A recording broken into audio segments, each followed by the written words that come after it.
Would you also, and I have to ask you directly about this because it's such a big topic at the moment, would you also want to resist some of the interference, some of the pandering, and some of the sort of gerrymandering that's happening in combat units to get women and even transgender people involved in the front lines? What's your broad assessment of the sort of women in combat debate? Because you hear a lot of vets say, look, we tried this, it doesn't work.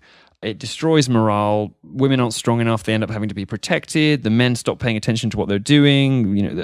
There's so many negative outcomes here, and it's being foisted on us by generals who've never seen combat or haven't done for 30 years. And standards are either being overlooked or lowered to get people in the field to effectively put the whole unit at risk. What's your view on that? And people will say, if I just give my opinion, they say, well, you're a guy and you're a misogynist or whatever. And then I'd say, okay, look at the science. And the Marine Corps actually did a very thorough job of collecting the science. They put sensors on a whole unit of all females, all males, and a mixed unit. And they put them on a 90-day exercise out in, I think in California, a simulated combat field exercise. Right. It's a long time. I mean, 90 days is enough to get some data, sure, right? You bet. And so they measured heart rate, movement, how much they carried, an artillery shell, a backpack, climbing up a hill, whatever. And they found significant unit underperformance compared to the all-male unit. If we have a Marine Corps that is there to wage war and win and not worry about everyone feeling good about the outcome because they might have been excluded because they just weren't strong enough, as a society, we have to really debate that. Do we want an effective military or do we want a politically happy, correct one?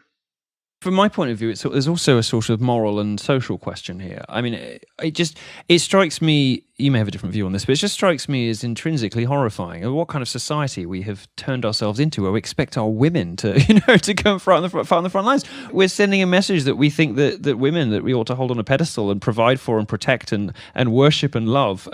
We're throwing them into combat. I mean, correct. Is chivalry that dead? Really? I mean, I don't know whether it's just me. I'm glad you think so too, but so many people said, this in the age of rigidly enforced gender equality, when people get upset about door holding and all sorts of ridiculous things like that, the idea that we would send a message that we're perfectly happy hurling women onto the front line strikes me as slightly appalling. When you look at the thousands of wounded vets that have come back from Iraq, Afghanistan, the vast majority of those are males. Would American society be ready for half of them to be females?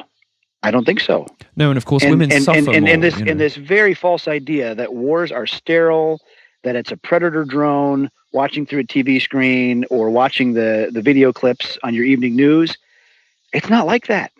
Yeah. Okay? And a full-on conventional war is an enormous amount of killing and suffering and danger. And again, the sad thing is, the lame politicians that make those decisions, it's not their daughters that they're sending anyway. And that's the real hypocrisy of it all. And if you care about women, as anybody with a shred of decency and chivalry and integrity ought to, of course, the data, as you correctly say, look at the data. The data shows that women simply don't cope as well with the aftermath of war. The trauma, the PTSD hits them harder. Is that right? Sure, but I'm talking about the conduct of war. Of course. I mean, as a nation, the most important thing you got to worry about is how do we not lose that war? We must win, okay? And making that a secondary consideration to political correctness is societal suicide. And today, President Trump has come out and said, no more transgenders. First of all, are there that many trans people and that many in the military that this is even a story? I don't get this, Milo. Do you? No. I think no. Of course, I think it's like, was it 0.8% of applicants or whatever? Look, I gave a quote to the Washington Post, which was something along the lines of, "This is fantastic because what we should be doing to help people with this horrible condition is giving them therapy and drugs, not transition surgery, by the way, for which there is no evidence whatsoever that it makes anybody any better. Suicide rates seem to get worse, not better, and it doesn't make anyone feel any better afterwards. I think they should be encouraged to reconcile their bodies and their own perceptions of their bodies with reality.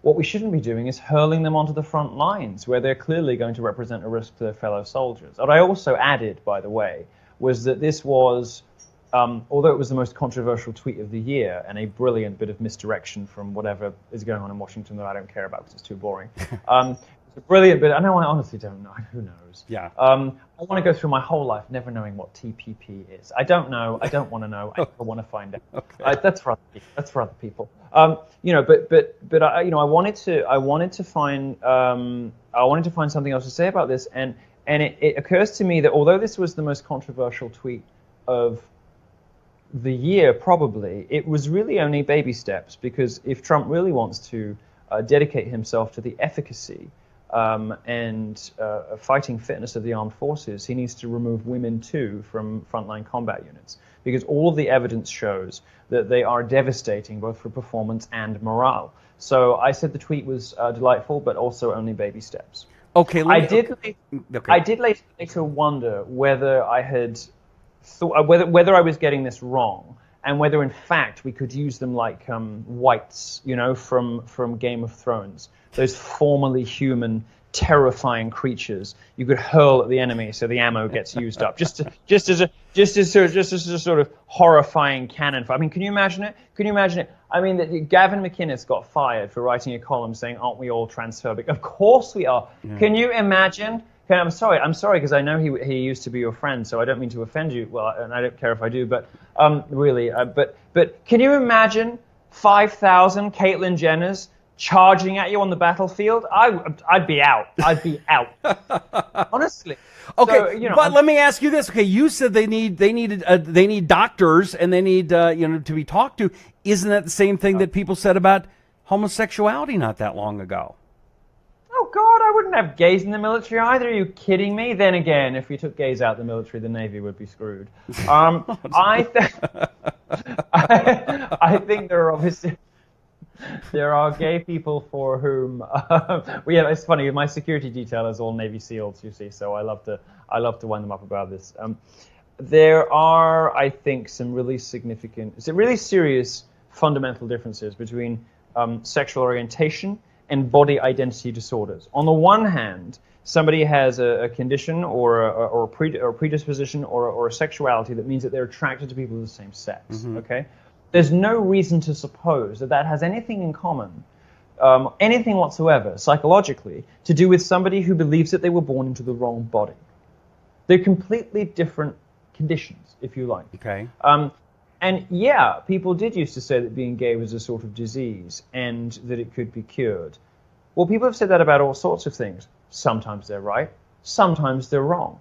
And we've had this quirk of history where people with any kind of sexual deviance have been bracketed together in the LGBTQIA apostrophe asterisk blah, blah, blah, whatever it is today group, because they were dissident identities. But the truth is that none of them have anything to do with one another, and none of them particularly have each other's best interests at heart. They don't even like each other, right?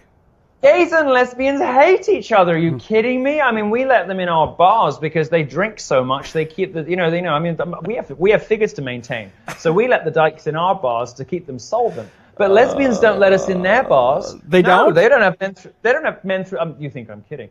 They don't have men through the doors. Complete double standards. Yet again, more female privilege. I did not know that.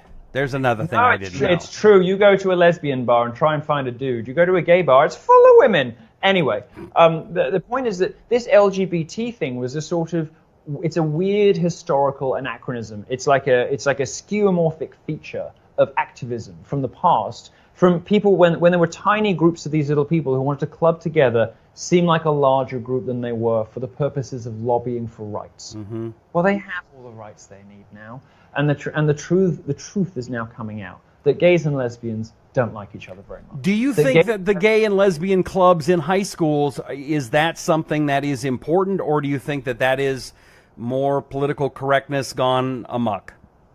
There are gay and lesbian clubs in high schools? Oh, in my daughter's high school, it's the biggest club in school. Are you kidding me? No. Take her out of school. Homeschool her. This is not compassionate social justice. This is political indoctrination. And what we do know, is what science tells us, And no scientist disagrees with this, by the way. This is not some crackpot right-wing craziness. Sexual development is a complex mixture of nature and of nurture. Now, some people seem to be born with genetic predispositions towards certain kinds of sexual behavior. That, sex with men, sex with women, sex with potted plants, whatever. Mm-hmm. Foot fetishes.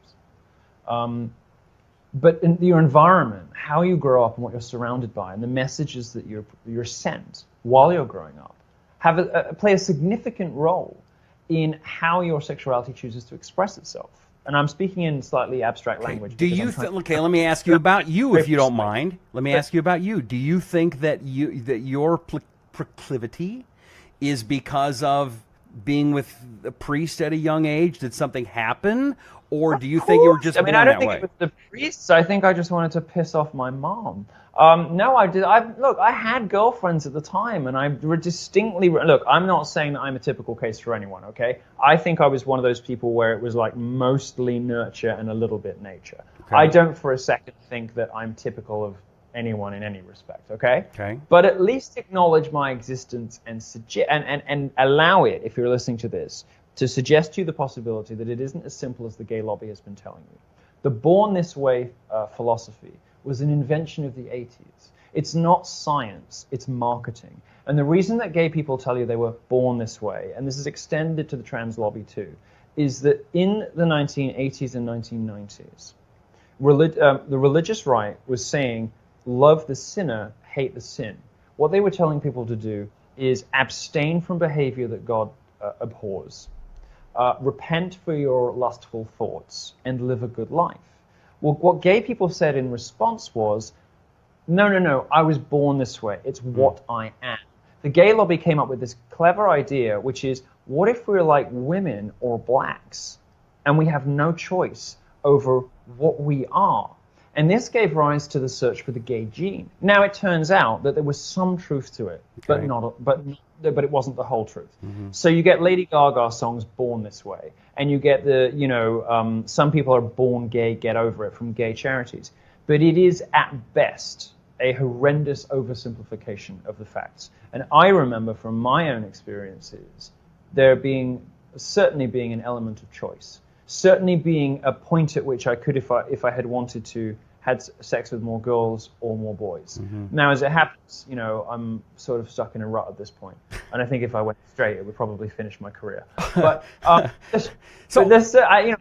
think once your frontal lobes are formed at 18, 20 years old, you pretty much get, you're on a path. Right.